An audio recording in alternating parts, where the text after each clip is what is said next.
Hi friends. நான் வந்து 5 மணிக்கெலாம் ஏஞ்சிட்டேன். பாப்பா எனக்கு தெரியாது, நான் வெளியில் வாசல் கூட்டிகிட்டு இருந்தேன்.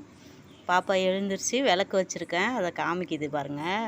நான் லேட்டாக எழுந்திரிச்சேன். பாப்பா பேசுனுச்சு, ஆனால் வந்து பாப்பாவுக்கு சரியாக பேச தெரியல, அதனால் நான் பேசினேன். நான் வாசல் கூட்டிகிட்ருக்கேன், எனக்கே தெரியாது பாப்பா வீடியோ எடுத்தது. எழுந்திரிச்சு சாமிக்கு விளக்கு வச்சுருந்தேன், உள்ள விளக்கெலாம் ஏற்றி வச்சுருந்தேன், அதெல்லாம் காமிச்சிட்டு வெளியில் ஜன்னல்லலாம் விளக்கு வச்சுருக்கேன், அதெல்லாம் காமிக்குது. பாப்பா தான் வீடியோ எடுத்துச்சு, எனக்கு தெரியாது. இதெல்லாம் எடுத்துட்டு நான் கூட்டிகிட்டு வரேன், அப்போ தான் பாப்பா பார்த்தேன். என்னம்மா அப்படின்னா, வீடியோ எடுக்கிற மம்மி அப்படின்னு சொன்னிச்சு. அதுக்கப்புறம் வாசல்லாம் பெருக்கிட்டு கோலம் போட ஆரம்பித்தேன். கொஞ்சம் வீடியோ லென்த்தாக போனதுனால ஸ்பீடு பண்ணிட்டேன் வீடியோவை.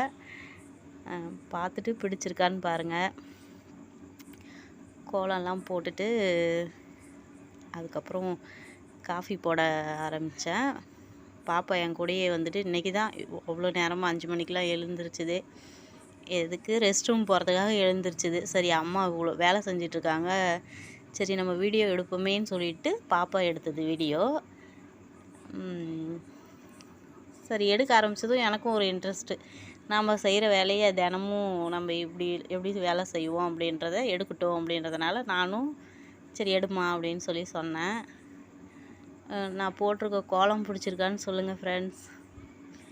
எனக்கு கோலம் போடுறது ரொம்ப பிடிக்கும். ஆனால் வந்துட்டு இப்போ வந்து எனக்கு உடம்பு தான் சரியில்லை, சரியாக என்னால் போட முடியல. ஒரு சின்ன கோலம் போட்டாலே முதுகுலாம் வலிக்க ஆரம்பிச்சிருது. பொங்கல் அப்போல்லாம் விடிய விடிய கோலம் போடுவேன் ஃப்ரெண்ட்ஸ். அப்போல்லாம் போய் தூங்கவே போவேன், மனசே வராது எனக்கு, அப்படி கோலம் போடுவேன். இப்போல்லாம் என்னால் முடியல. இடுப்பு இந்த டைலரிங் பண்ணுறதுனால எனக்கு கொஞ்சம் ஹெல்த் ப்ராப்ளமாக இருக்குது. கோலம் எப்படி இருக்குதுன்னு சொல்லுங்கள் ஃப்ரெண்ட்ஸ். ஏதோ எனக்கு தெரிஞ்சது. அப்புறம் வந்துட்டு பிள்ளையார் வச்சுட்டு அதுக்கு வந்துட்டு விளக்கு வைப்பேன். மார்கழி மாதங்கிறதுனால காலையில் எழுந்திரிச்சு வேலையெல்லாம் செய்வேன். விளக்கு வச்சுட்டு வெளியில் கோலத்துலேயும் விளக்கு வச்சுருவேன், ஜன்னல் உள்ள வந்துட்டு விளக்கு ஏற்றிடுவேன். அரிசி ஊற வச்சுட்டேன் சாப்பாடு செய்கிறதுக்கு. டிஃபனுக்கு வந்துட்டு மாவு இல்லை, அதனால் வந்து அரிசியே ஊற வச்சுட்டேன். இன்றைக்கி சாப்பாடே 2 வேளைக்கும். அப்பா வந்து எங்களுக்கு ரெகுலராக பால் எடுத்துகிட்டு வந்து கொடுத்துருவாரு. பாப்பாவுக்கும் தம்பிக்கும் மட்டும்தான் காஃபி போடுறேன். நான் குடிக்க மாட்டேன், பால் ஐட்டம் எதுவுமே குடிக்க மாட்டேன். நான் இவ்வளோ வாசல் எல்லாம் க்ளீன் பண்ணியிருக்கேன் அப்படின்னு பாப்பா வந்துட்டு வெளியே வந்து எடுத்து பார்த்துட்டு, இவ்வளோ க்ளீன் பண்ணிங்க மம்மி, கூட்டி அழுனீங்களா அப்படின்னு சொல்லிட்டு வந்து காமிச்சிட்டு வந்துச்சு. நான் காஃபி போட்டுட்ருந்தேன், போய் பார்த்துட்டு வந்தது. காலையில் எழுந்திரிச்சு இவ்வளோவும் செஞ்சிங்களா அப்படின்ட்டு. அப்புறம் வந்து பாவக்காய் குழம்பு, கார குழம்பு வைக்கலான்ட்டு புளி ஊற வச்சுருந்தேன். புளி ஊற வச்சுட்டு பால் பொங்கிருச்சு. அதுக்குள்ளே பூமியை போய் இனி எழுப்ப ஆரம்பிச்சிருச்சு. அவன் ரொம்ப நேரம் எழுந்திருக்கவே இல்லை, ரொம்ப அடம் பண்ணிகிட்டே இருந்தான் எழுந்திரிக்கிறதுக்கு. பாப்பா எழுப்பிக்கிட்டே இருந்துச்சு, அடிக்கெல்லாம் போனான். அவ்வளோ கோபம் வந்துச்சு அவனுக்கு, காலையில் எழுப்பிடுறோமே அப்படின்னு சொல்லிட்டு. அப்புறம் நான் எழுப்பிவிட்ட உடனே எழுந்திரிச்சான். எழுந்திரிச்சு காஃபி ஆற்றி கொடுத்தேன், குடித்தாங்க. பாருங்க, சாமர்த்தியமாக எழுப்ப முடியாது, காலையில் தூங்க மாட்டான். அவருங்கள கோவம் உதைக்கெல்லாம் செய்கிறான். இனியாவை காஃபி ஆற்றி கொடுத்தேன் 2 பேருக்கும், தம்பிக்கு பாப்பாவுக்கும் தான். நான் தான் பால் குடிக்க மாட்டேன், காஃபி குடிக்க மாட்டேன், அதனால் தம்பிக்கு பாப்பாவுக்கும் காஃபி ஆற்றி கொடுத்துட்டு காயெலாம் அறியலாம் அப்படின்ட்டு அவனை எழுப்பிவிட்டேன். இன்னும் கொஞ்சம் நேரம் கழிச்சு பாருங்கள், தூங்கவே இல்லை. ஆனால் வந்துட்டு அவன் கண்ணை மூடிக்கிட்டே படுத்துருப்பான்னு வச்சுக்கிங்களேன். ரொம்ப நேரமாக அப்படி படுத்திருந்தான். காஃபி ஆற்றி வச்சுட்டான், ஆறிடும்டா, என்னால் சூடு பண்ண முடியாது அப்படின்னு சொன்னோடனே அப்புறம் எழுந்திரிச்சிட்டான். நான் காயெலாம் எடுத்து வச்சுருந்தேன், கேரட் பொரியல் பண்ணிவிட்டு பாவக்காய் குழம்பு வைக்கலாம் அப்படின்னு சொல்லிட்டு எல்லாம் எடுத்து வச்சுருந்தேன். நான் அருவாமனையில் தான் ஃப்ரெண்ட்ஸ் அறிவேன், எனக்கு கத்திலெலாம் அறிய தெரியாது. அதை சொல்லிகிட்டு இருந்தேன் பாப்பாட்ட, எனக்கு கத்தியில் மம்மி கத்தியில் அறியும், நீங்கள் வந்து அருவாமனையிலேயே ஸ்பீடாக அறியுங்க மம்மி, அதுக்கு என்ன, நல்லா தான் இதுலேயே செய்கிறீங்க சூப்பராக அப்படின்னு சொல்லும். பாவக்காய் தான் குழம்பு வச்சேன். பாவக்காய் வந்து நான் ரிங்காக தான் கட் பண்ணுவேன். அது மாதிரி கட் பண்ணால் பார்க்கலாம் சூப்பராக இருக்குது மம்மி, சாப்பிட தான் பிடிக்க மாட்டேங்குது அப்படின்னுச்சு பாப்பா. இருந்தாலும் கட் பண்ணி இப்படி தான் நான் எப்பயுமே பாவக்காய் கார குழம்புக்கு வந்து இப்படி தான் கட் பண்ணுவேன். பாவக்காவை தம்பி சொல்லிகிட்டு இருந்தான், பாவக்காய் குழம்புலாம் நான் சாப்பிட மாட்டேன், உங்களை விட்டது யார், நான் விடுவேனா, சாப்பிட வைக்காமல் விட மாட்டேன் அப்படின்னு சொல்லிட்டு இருந்தேன். எப்படியா இருந்தாலும் சாமர்த்தியமாக நீங்கள் சாப்பிட்லனாலும் நான் அவங்கள விட மாட்டேன், நான் சாப்பிட வச்சு தான் அவங்கள அனுப்புவேன் அப்படின்னு சொல்லிட்டு இருந்தேன். அதே மாதிரியே சாப்பிட வச்சு தான் அனுப்புனேன் ஸ்கூலுக்கு. பாப்பாவுக்கு காலையிலேக்கு ஸ்கூலுக்கு கொடுத்து அனுப்பிவிட்ருவேன், தம்பியை சாப்பிட வச்சு தான் அனுப்பிவிட்டேன். காயெலாம் அரிஞ்சிட்டேன் ஃப்ரெண்ட்ஸ், குழம்பு வைக்கலான்ட்டு போய் குழம்பு வைக்க போனேன். எப்படி குழம்பு வைக்கிறீங்கன்னு பார்க்கலாம் மம்மி அப்படின்னு சொல்லிட்டு வந்தது பாப்பா. அப்போ வந்து பாப்பா எடுத்துகிட்டு இருந்தது இந்த வீடியோ, குழம்பு எப்படி வைக்கிறேன் அப்படின்ட்டு. எண்ணெய் ஊற்றிட்டு கடுகு போட்டு ஜீரகம் வெந்தயம் எல்லாம் போட்டு வெங்காயம் பூண்டு இதெல்லாம் வதக்கி விட்டுட்டு, வெங்காயம் வதங்கிருச்சு. அதுக்கப்புறம் தக்காளி போடுவேன். நான் இப்படி தான் ஃப்ரெண்ட்ஸ் பாவக்காய் குழம்பு வைப்பேன். நீங்கள் எப்படி வைப்பீங்க காரக்குழம்பு சொல்லுங்கள். நான் இப்படி தான் வைப்பேன். தக்காளி வதங்கினதும் பாவக்காய் போட்டுருவேன்.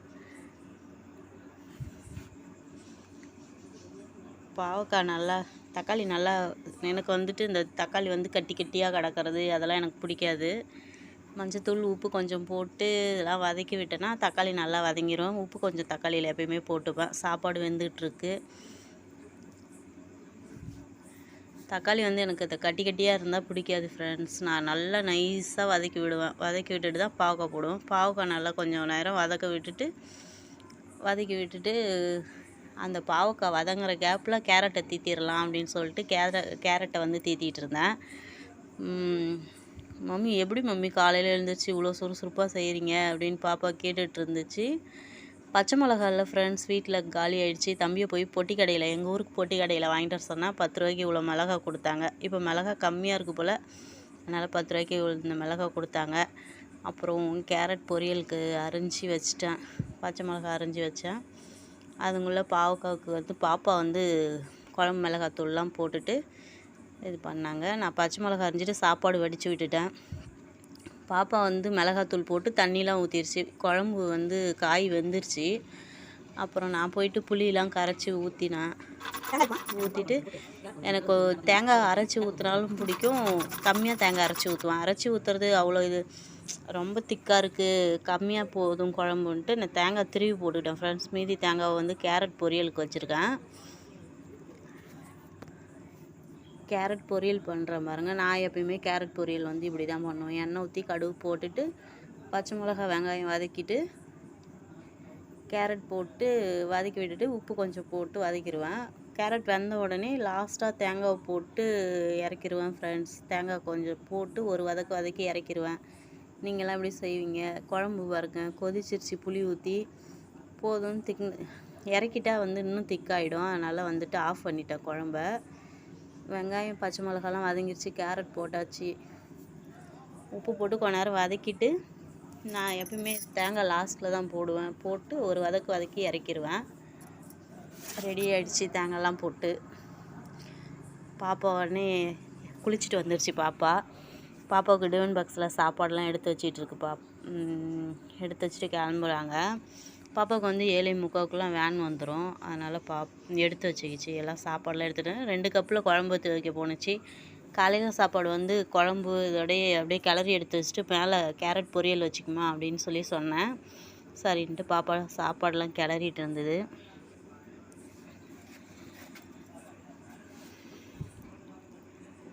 சாப்பாடு கிளறி டப்பாவில் அப்படியே எடுத்து வச்சுக்கும். மேலே கேரட் பொரியல் வச்சு கொடுத்தேன். கப்பில் கேரட் மதியானத்துக்கு பொரியல் வச்சு கொடுத்தேன். 2 வேளைக்குமே இன்றைக்கி சாப்பாடு தான் எடுத்துகிட்டு போனாங்க ஃப்ரெண்ட்ஸ். அந்த கேப்பில் அப்புறம் அதெல்லாம் எடுத்து வச்சுட்டு பாப்பாவுக்கு தலைக்கு தண்ணி ஊற்றி இருந்துச்சு. அப்புறமே எண்ணெய் வச்சு விட்டு தான் தலை சீவிட்டேன். தலை சீவிட்டு அதுலேயே பேன் கடிக்குதான் பாருங்கள். கை ஒன்று வாங்கிட்டு வந்து வச்சுருக்கோம். சும்மா முதுகு அரிச்சிதுன்னா அப்படியே சொரிகிற மாதிரி சும்மா அது வாங்கிட்டு வந்து வச்சோம். நல்லா சுகமாக இருக்கே அப்படின்னு சொல்லிட்டு அதை தலையில் சொரிஞ்சிட்ருக்கு. அவசரமாக காலையில் எழுந்திரிச்சு எல்லா வேலையும் செஞ்சு முடித்தேன் ஃப்ரெண்ட்ஸ். என்னால் முடியல, நானே தான் எல்லா வேலையும் பார்க்கணும். பாப்பாவுக்கும் டைம் கிளம்பிடுச்சு. பாப்பா கிளம்பிடும். பாப்பாவுக்கு வேன் வந்துருச்சு, பாப்பா கிளம்பிருச்சு. வேன் வந்துருச்சு பாருங்கள் பாப்பாவுக்கு. வேன் வந்துருச்சு. அனுப்பிவிட்டோன்னே அதுக்கப்புறம் பூமி தான். இனிமேல் கூட கொஞ்சம் ஏதாவது எடுத்து கொடுக்க போகிறது ஹெல்ப் பண்ணுவான். பாப்பாவும் பண்ணும், ஆனால் டைம் இருக்கிறது இல்லை பாப்பாவுக்கு. தம்பி வந்து அவனாவே சாப்பாடு எடுத்து வச்சிட்டான். நான் டப்பா மட்டும் காமிச்சேன், சாப்பாடு அவனாவே எடுத்து வச்சிட்டான் ஸ்கூலுக்கு. அதுக்கப்புறம் தம்பி குளிக்க போயிட்டான். நான் வந்து வீடெல்லாம் பெருக்கினேன். வீடெல்லாம் பெருக்கி க்ளீனாக எடுத்து வச்சுட்டு பெருக்கி முடிச்சிட்டேன். அப்புறம் அதுக்குள்ள தம்பி வந்துட்டு போய் குளிச்சுட்டு வந்துட்டான். தம்பி குளிச்சுட்டு வந்துட்டான். பாருங்க குளிச்சுட்டு வந்துட்டான். நான் வேற சட்டை போடலம்மா, ஏமா உடம்ப காமிக்கிறீங்க அப்படின்னு சொன்னான். அப்புறம் அதுக்குள்ளே சாப்பாடு போட்டு கொடுத்தேன். சாப்பிட்டு கிளம்புப்பா அப்படின்னு சொல்லிட்டு சாப்பாடு போட்டு கொடுத்தேன். சாப்பாடு சூடாக இருக்கும், ஸ்பூனில் வச்சு கிளறிட்டு இருந்தான். சரி பரவாயில்ல கிளறிட்டு சாப்பிடுப்பா அப்படின்னு சொன்னேன். சரிம்மா அப்படின்னு சொல்லிட்டு கிளறிட்டு இருக்கான் பாருங்க. அவனுக்கு வந்துட்டு 8:30 9 மணிக்கு ஸ்கூலுக்கு போனாலே போதும். இருந்தாலுமே அவன் நேரமாக கிளம்புவான். டேங்கில் தண்ணி பிடிச்சி ஜாமான் கழுவுறேன். ஜாமான்லாம் கிடக்கு நிறைய, அதனால் ஜாமான் கழுவுறேன். ஜாமான் கழுவி வச்சுட்டு நான் போய் குளிக்கணும் இல்லைங்களா. நான் 9 மணி பஸ்க்கெலாம் நான் கிளம்பணும். அதனால் அவசர அவசரமாக ஜாமான்லாம் பொறுக்கி போட்டு விளக்குனேன். ஜாமான்லாம் விளக்கிட்டேன். ஜாமான் விளக்குனதும் அப்புறம் தம்பி அதுக்குள்ளே சாப்பிட்டான். அவனுக்கு தலை செய்ய விட்டுட்டு அவன் வந்துட்டு இந்த கண்ணுக்கு ஐலைனர் வைப்போம் இல்லைங்களா, அதுதான் நீர் வைப்பான். அவன் கருப்பு கலர் தான் அவன் வந்து நீர் வைப்பான். எனக்கு பிடிக்காது, நான் திட்டிகிட்டே இருப்பான். ஆனாலுமே அவனுக்கு அதுதான் பிடிக்கும், அதுதான் வைப்பான். இன்றைக்கி வந்துட்டு நானே பவுடர் அடித்து வச்சு விட்றேன்டா அப்படின்னா பாருங்க, அந்த ஐலைனர் தான் அவனுக்கு பிளாக் கலரில் தான் வச்சா பிடிக்கும். அம்மாம்மா நான் குங்குமம் எடுக்க போனேன், அம்மாம்மா எனக்கு இதே வச்சு விடுங்கம்மா அப்படின்னு சொல்லிட்டு வந்து பிடிச்சிக்கிட்டான் என்னைய. அப்புறம் சரி பரவாயில்லன்னு சொல்லி வச்சு விட்டேன். இருந்தாலும் குங்குமம் கொஞ்சம் அதிலே வச்சுக்கிட்டான்னு சொல்லி வச்சு விட்டான். அது அவனுக்கு பிடிக்கவே இல்லை. அப்படியே முறைக்க ஆரம்பிச்சிட்டான். போய்லாம் கண்ணாடியில் பார்க்குறான். அம்மா அழைச்சி விடுங்கம்மா அப்படின்லாம் கேட்டான். நல்லா தாண்டா இருக்குது அப்படின்னா மூஞ்சை தூக்கிட்டு கிளம்பிட்டான் பாருங்கள். செப்பல் போட்டு அவசர அவசரமாக செப்பல் போட்டுட்டு நான் போயிட்டு வரேன் அப்படின்னு சொல்லிட்டு பாய், அந்த கோபமாக சொல்லிட்டு போகிறான் பாருங்கள் பாயின்னு. அவன் கிளம்பிட்டான். சரி கிளம்புனதும் நானும் குளிக்கிறதுக்கு தண்ணிலாம் எடுத்து வச்சுட்டு கிளம்பிட்டேன். இந்த ட்ரெஸ் வந்து நானே ஸ்டிச் பண்ணேன் ஃப்ரெண்ட்ஸ். எப்படி இருக்குன்னு சொல்லுங்கள். நான் ஒரு புடவையில் வந்து இந்த ஃப்ராக் தான் புடவையில் தான் தைச்சேன். அம்பர்லா டாப்னு வச்சுக்கிங்களேன். புடவையில் தான் தைச்சேன். எப்படி இருக்குன்னு சொல்லுங்கள். வந்து கடைக்கு சாப்பாடு எடுத்து வச்சுக்கிட்டேன். நான் 2 வேளைக்கு சாப்பாடு வந்து தம்பி தான் எனக்கு போட்டு வச்சான். எடுத்து வச்சுக்கிட்டேன். கடைக்கு கிளம்பிட்டேன். எனக்கு வந்து பஸ் வந்துடும், அதனால் வந்து லேட் ஆகிடும் சாப்பிட்டுட்டு இருந்தா அப்படின்னு சொல்லிட்டு நான் எல்லாமே எடுத்து வச்சுக்கிட்டேன். எடுத்து வச்சுட்டு சரி நான் கடைக்கு போயிட்டு உங்கள்கிட்ட பேசுகிறேன் அப்படின்னு சொல்லிட்டு பேக் எடுத்துகிட்டு கிளம்புனேன். பஸ் போய் ஒரு 2 நிமிஷம் கூட நிற்கவே இல்லை, எனக்கு பஸ் வந்துருச்சு. அப்புறம் உடனே நானும் பஸ்ஸுக்கு கிளம்பிட்டேன். பாருங்கள் எங்கள் ஊர் பஸ் வருது. பஸ் வந்துருச்சு பாருங்கள். பஸ்ஸில் ஏறிட்டோம். இங்கே இவ்வளோ வேலை செஞ்சுட்டு பஸ்ஸில் போய் ஏறினா ஃப்ரெண்ட்ஸ், எனக்கு உட்கார்றதுக்கு கூட சீட்டு இல்லை ஃப்ரெண்ட்ஸ். சரி ஓகே அப்படின்னு சொல்லிட்டு நின்றுட்டு தான் போனேன். இங்கேருந்து நாங்கள் வந்து சின்ன சேலம் போகணும். எங்களுக்கு ஒரு 6 கிலோமீட்டர் வரும். நான் அப்புறம் நின்றுட்டு தான் போனேன். ஓகே அப்பயும் ஒரு நாளைக்கு சீட்டு கிடைக்கும், ஒரு நாளைக்கு கிடைக்காது ஃப்ரெண்ட்ஸ். பரவாயில்ல அப்படின்னு சொல்லிட்டு போய் நின்றுட்டு தான் போனேன். அங்கே போனதும் நான் ஃபோன் கையில் வச்சுருந்தேன். ஃபோன் கையில் வச்சுருக்கோம். ஒரு குழந்த வந்து ஃபோனு வந்து கையில் வாங்கிறதுக்கு வந்துச்சு என்கிட்ட. குழந்த க்யூட்டாக இருந்தது ஃப்ரெண்ட்ஸ். பாருங்கள் காமிப்பேன் பாருங்கள். பாருங்கள் குழந்த க்யூட்டாக இருந்துச்சு. பாப்பா வந்து என்கிட்ட வந்து ஃபோன் கொடுக்க சொல்லி இப்படி கை காமிச்சிட்டே இருந்தது ஃப்ரெண்ட்ஸ். பஸ்ஸில் பாருங்கள் எவ்வளோ கூட்டம்னு. எங்கள் ஊர் பஸ்ஸில் நிறைய பேர் நின்றுட்டு தான் வந்தாங்க. நானும் நின்றுட்டு தான் போனேன்.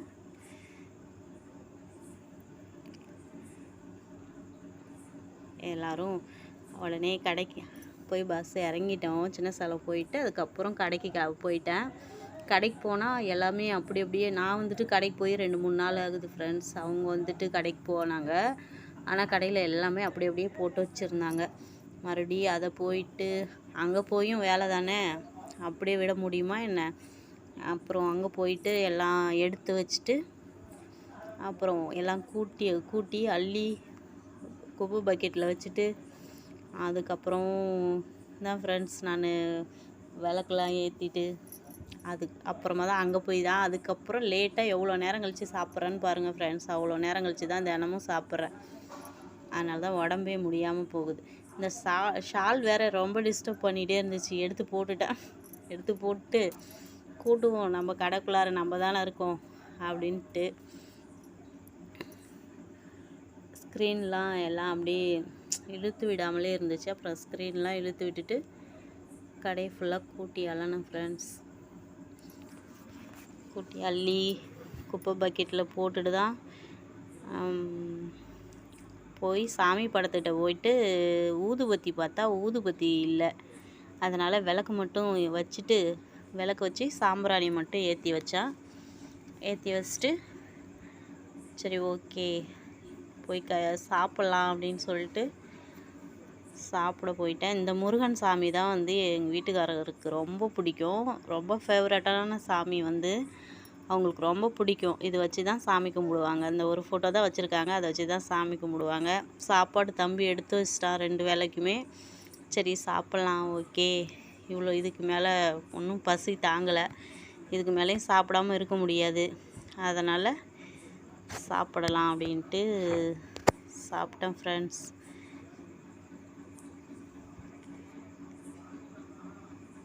என்னோடய சேனல் வந்து அழகு ராணி சங்கர் சேனல். என்னோடய சேனலை வந்து சப்ஸ்கிரைப் பண்ணுங்கள், பெல் பட்டனை கிளிக் பண்ணுங்கள், கமெண்ட் பண்ணுங்கள், லைக் பண்ணுங்கள், சப்போர்ட் பண்ணுங்கள் ஃப்ரெண்ட்ஸ்.